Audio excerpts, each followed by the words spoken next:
Comment sécuriser votre compte AWS afin d'éviter qu'il soit piraté par des attaquants et que ces derniers suppriment vos ressources ou alors créent des ressources qui vont engendrer une facturation très importante sur votre compte. J'ai échangé avec un ami il y a de cela 2 semaines et il s'est fait pirater son compte. Attention, c'est un informaticien chevronné, mais il n'a pas pris en compte un certain nombre de recommandations qui ont entraîné le piratage de son compte root AWS. Et je vais vous expliquer exactement ce qui s'est passé et surtout comment protéger votre compte. Mais avant, si c'est la première fois que vous écoutez une de nos vidéos, de nos épisodes de podcast, je suis Diran Tafen, formateur passionné dans le domaine du cloud et du DevOps.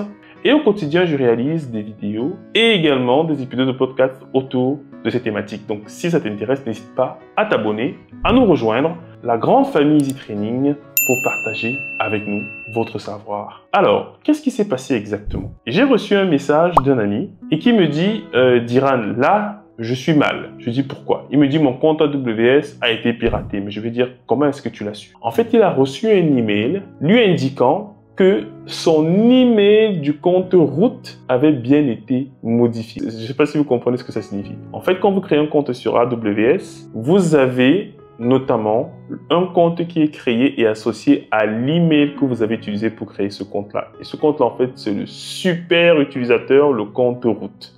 Et du coup, lui, en fait, c'est un développeur à la base. Et il n'utilise pas vraiment AWS comme le ferait un administrateur. Lui, il utilise la console Lightslate. Donc, c'est une console, en fait, qui permet tout simplement d'avoir un minimum d'options sur AWS. Donc, vraiment une interface simplifiée où il a juste une gestion des machines virtuelles. Vraiment, quelque chose de très simple. Je vous invite aussi à découvrir cette interface-là pour les développeurs qui ne veulent pas s'embêter à avoir 10 000 options sur l'interface. Vraiment, Lightslate est vraiment super intéressant. Alors, comme il utilisait effectivement cette interface-là, il n'a pas vu les recommandations notamment qui sont présentées dans l'onglet IAM de AWS. Et je vais donc vous indiquer les précautions que vous devez absolument prendre pour pouvoir vous prémunir de ce genre de soucis. Première chose, quand vous créez votre compte AWS, vous devez mettre un mot de passe assez difficile à craquer. Vraiment assez difficile. Alors, bien évidemment, vous allez me dire que ça coule de source. Oui, mais je pense qu'il y a certains qui, par négligence, mettent un mot de passe et après comptent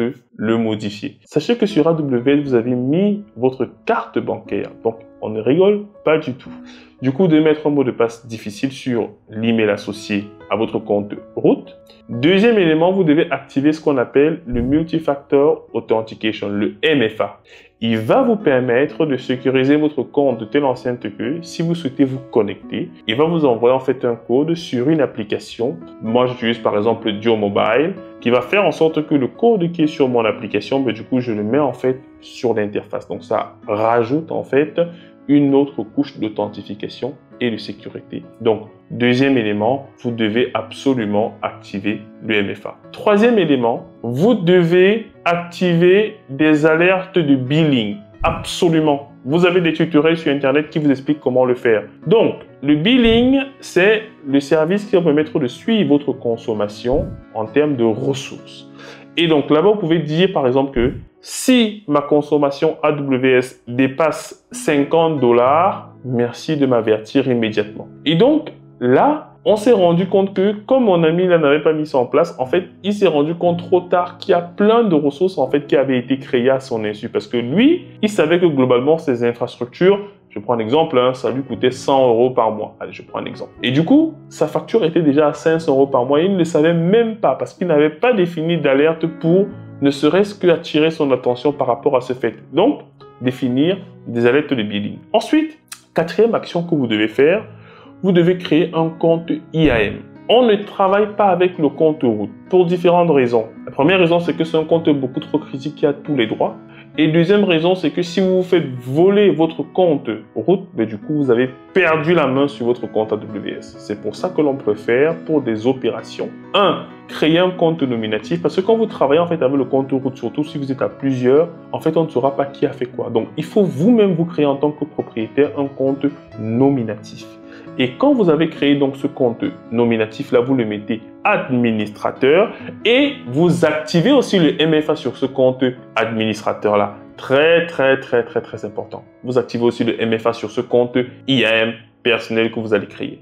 Et cinquième élément que vous devez absolument mettre en place, et notamment sur le compte route, c'est de supprimer les secret key et access key. Lorsqu'on veut travailler de façon programmatique sur AWS, on utilise généralement des credentials qui sont téléchargés sur l'interface et qui s'appellent les access key et secret key. Quand vous voulez par exemple réaliser une action répétitive d'automatisation en Python, en Java, généralement c'est via ces éléments-là que vous utilisez, ou même lorsque vous voulez travailler avec la CLI, donc le terminal, la ligne de commande AWS. Donc à ce moment-là, il vous faut bien penser à supprimer, s'il y en avait, des access keys et secret keys pour le compte route. Il ne doit pas être possible de mettre en place des automatisations avec le compte route de votre account AWS. Sinon, vous avez de très gros risques que si quelqu'un tombe dessus, du coup, il pourra supprimer totalement votre infrastructure. Donc voilà les 5 conseils, les amis, que vous devez suivre